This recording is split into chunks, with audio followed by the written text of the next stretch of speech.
Hi everyone in English 2323, it's Dr. E and I'm here with your week 12 instructional video. So let's jump right into it if we head to the content area. Just a quick reminder, I haven't received a lot of uh, emails or notes of question or concern related to technology in this course, but just as a reminder, if you ever come across any issues uploading, downloading, doing anything in D2L, make sure that you take some time to kind of see all the materials in the D2L and Tech Help module. There are how-to videos, but most importantly, I think, is the link to the Virtual Learning Assistance Center, or VLAC, and then the OTS site. What's really important about the OTS site is that that's where you can go to access your free versions of, just different software that's available to you as a Lone Star College student. So if you click on that link, there is a whole section just for students. So if you click on that, this is all the quick links, right? So LSE email and Microsoft 365, as well as Get Software, How Do I, which is just full of questions that are just commonly asked and answered. There's a link to the Service Center, just all kinds of good stuff. So that's the OTS site. And remember that with VLAC, if you click on that link, it will take you right. So VLAC is just for any and everything you need as a student.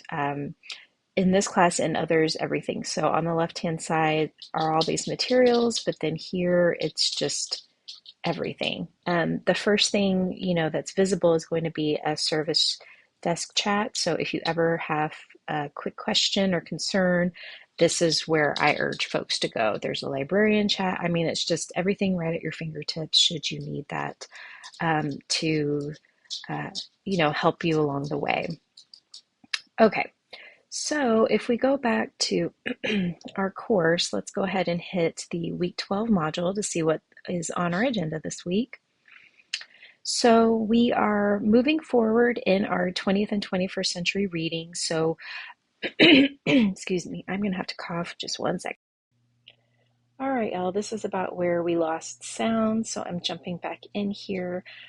This week you have a short story by James Joyce that you're going to read entitled Araby, in addition to his biography. So we're moving more into the 20th and 21st century time frame.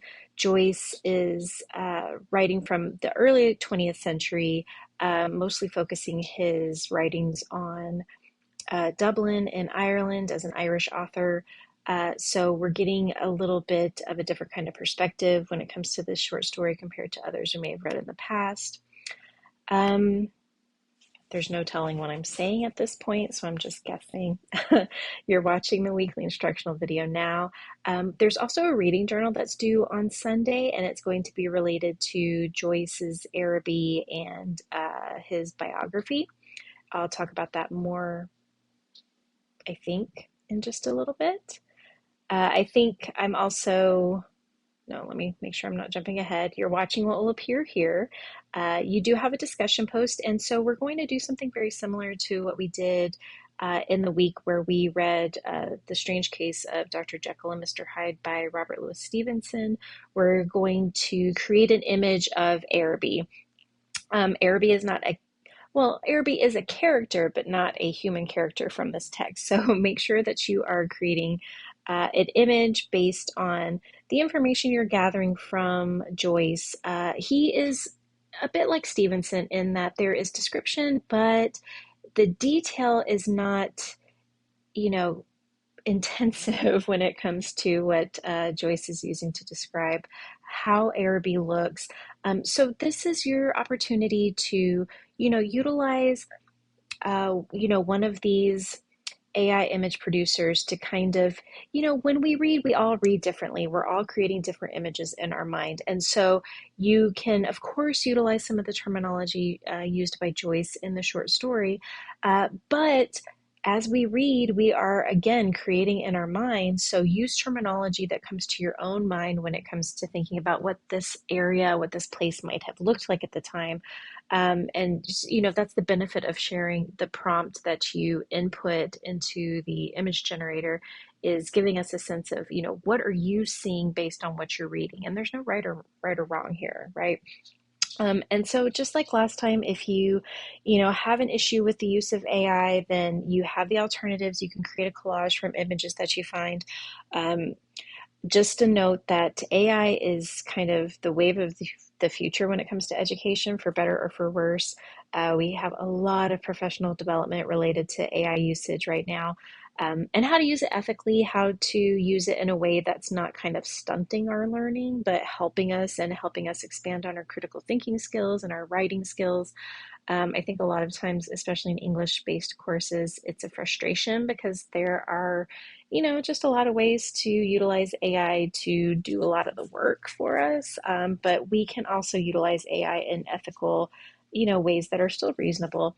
But again, I know that some of us may have some concerns about its usage based on the environment, based on equity, all of these kinds of things, and that's understandable. So you do have that alternative. And you can go back and look at the example from our that I shared in the Dr. Jekyll and Mr. Hyde week, in terms of a post. What I want to see more of is explanation. So I really enjoyed those posts for Jekyll and Hyde. But what I want to see more of is you kind of getting in there and digging into why this image fits what you kind of envisioned.